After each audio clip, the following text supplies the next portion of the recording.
Hello, everybody, and welcome to day 66 of us reading the Bible from beginning to end in 1 year. The link is down below to get a listing of the full readings for the entire year, so you can go at any pace you want to. Leave a comment to encourage those who are reading along with you. Let us know where you are on your journey of reading the Bible. And at the end of our reading, leave a comment to what you got out of today's reading. Today, we're going to be reading Deuteronomy 18 through 20. So let's go ahead and get started. Remember that the Levitical priests, that is, the whole of the tribe of Levi, will receive no allotment of land among the other tribes in Israel. Instead, the priests and Levites will eat from the special gifts given to the Lord, for that is their share. They will have no land of their own among the Israelites. The Lord himself is their special possession, just as he promised them. These are the parts the priests may claim as their share from the cattle, sheep, and goats that the people bring as offerings: the shoulder, the cheeks, the stomach. You must also give to the priest the first share of the grain, the new wine, the olive oil, and the wool at shearing time. For the Lord your God chose the tribe of Levi out of all the tribes to minister to the Lord's name forever. Suppose a Levite chooses to move from his town in Israel, wherever he is living, to the place the Lord chooses to worship. He may minister there in the name of the Lord his God, just like all his fellow Levites who are serving the Lord there. He may eat his share of the sacrifices and offerings, even if he also receives support from his family. When you enter the land the Lord your God is giving you, be very careful not to imitate the detestable customs of the nations living there. For example, never sacrifice your son or daughter as a burnt offering, and do not let your people practice fortune telling, or use sorcery, or interpret omens, or engage in witchcraft, or cast spells, or function as mediums or psychics, or call forth the spirits of the dead. Anyone who does these things is detestable to the Lord. It is because the other nations have done these detestable things that the Lord your God will drive them out ahead of you. But you must be blameless before the Lord your God. The nations you are about to displace consult sorcerers and fortune tellers, but the Lord your God forbids you to do such things. Moses continued, "The Lord your God will rise up for you a prophet like me from among your fellow Israelites. You must listen to him. But this is what yourselves requested of the Lord your God when you assembled at Mount Sinai. You said, 'Don't let us hear the voice of the Lord our God anymore, or see the blazing fire, for we will die.' Then the Lord said to me, what they have said is right.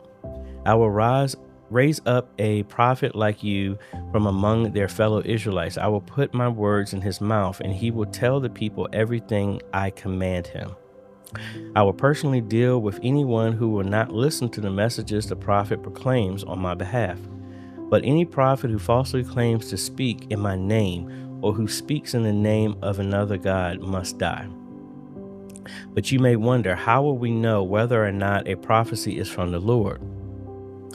If the prophet speaks in the Lord's name, but his prediction does not happen or come true, you will know that the Lord did not give that message. That prophet has spoken without my authority and need not be feared." Chapter 19. When the Lord your God destroys the nations whose land he is giving you, you will take over their land and settle in their towns and homes. Then you must set apart 3 cities of refuge in the land the Lord your God is giving you. Survey the territory and divide the land the Lord your God is giving you into 3 districts, with one of these cities in each district. Then anyone who has killed someone can flee to one of the cities of refuge for safety. If someone kills another person unintentionally without previous hostility, the slayer may flee to any of the cities to live in safety. For example, suppose someone goes into the forest with a neighbor to cut wood, and suppose one of them swings an axe to chop down a tree, and the axe head flies off the handle, killing the other person. In such cases, the slayer may flee to one of the cities of refuge to live in safety. If the distance to the nearest city of refuge is too far, an enraged avenger might be able to chase down and kill the person who caused the death. Then the slayer would die unfairly, since he had never shown hostility toward the person who died. That is why I'm commanding you to set aside 3 cities of refuge. And if the Lord your God enlarges your territory as he swore to your ancestors, and gives you all the land he promised them, you must designate 3 additional cities of refuge. He will give you this land if you are careful to obey all the commands I have given you, if you always love the Lord your God and walk in his ways. That way you prevent the death of innocent people in the land the Lord your God is giving you as your special possession. You will not be held responsible for the death of innocent people. But suppose someone is hostile toward a neighbor and deliberately ambushes and murders him, and then flees to one of the cities of refuge. In that case, the elders of the murderer's hometown must send agents to the city of refuge to bring him back and hand him over to the dead person's avenger to be put to death. Do not feel sorry for that murderer. Purge from Israel the guilt of murdering innocent people, then all will go well with you. When you arrive in the land the Lord your God is giving you as your special possession, you must never steal anyone's land by moving the boundary markers your ancestors set up to mark their property. You must not convict anyone of a crime on the testimony of only one witness. The facts of the case must be established by the testimony of 2 or 3 witnesses. If a malicious witness comes forward and accuses someone of a crime, then both the accuser and the accused must appear before the Lord by coming to the priests and judges in office at that time. The judges must investigate the case thoroughly. If the accuser has brought false charges against his fellow Israelite, you must impose on the accuser the sentence he intended for the other person. In this way, you will purge such evil from among you. Then the rest of the people will hear about it and be afraid to do such an evil thing. You must show no pity for the guilty. Your rule should be life for life, eye for eye, tooth for tooth, hand for hand, foot for foot.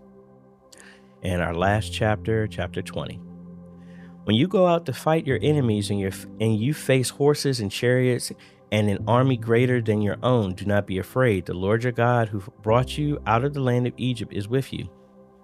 When you prepare for battle, the priest must come forward to speak to the troops. He will say to them, "Listen to me, all you men of Israel. Do not be afraid as you go out to fight your enemies today. Do not lose heart or panic or tremble before them. For the Lord your God is going with you. He will fight for you against your enemies, and he will give you victory." Then the officers of the army must address the troops and say, "Has anyone here just built a new house, but not yet dedicated? If so, you may go home. You might be killed in battle and someone else who would dedicate your house. Has anyone here planted a vineyard, but not yet eaten any of its fruit? If so, you may go home. You might die in battle and someone else would eat the first fruit. Has anyone here just become engaged to a woman, but not yet married her? Well, you may go home and get married. You might die in the battle, and someone else would marry her." Then the officers will also say, "Is anyone here afraid or worried? If you are, you may go home before you frighten anyone else." When the officers have finished speaking to their troops, they will appoint the unit commanders. As you approach a town to attack it, you must first offer its people terms for peace. If they accept your terms and open the gates to you, then all the people inside will serve you in forced labor. But if they refuse to make peace and prepare to fight, you must attack the town. When the Lord your God hands the town over to you, use your swords to kill every man in the town. But you may keep for yourselves all the women, children, livestock, and all plunder. You may enjoy the plunder from your enemies that the Lord your God has given you. But these instructions apply only to distant towns, not to the towns of the nations in the land you will enter. In those towns that the Lord your God is giving you as a special possession, destroy every living thing. You must completely destroy the Hittites, Amorites, Canaanites, Perizzites, Hivites, and Jebusites, just as the Lord your God has commanded you. This will prevent the people of the land from teaching you to imitate their detestable customs in the worship of their gods, which will cause you to sin deeply against the Lord your God. When you are attacking a town and the war drags on, you must not cut down the trees with your axes. You may eat the fruit, but do not cut down the trees. Are the trees your enemies that you should attack them? You may only cut down trees that you know are not valuable for food. Use them to make the equipment you need to attack the enemy town until it falls. And that's it for today's reading. Leave a comment down below what you got out of it, and we look forward to seeing you on our next day's readings.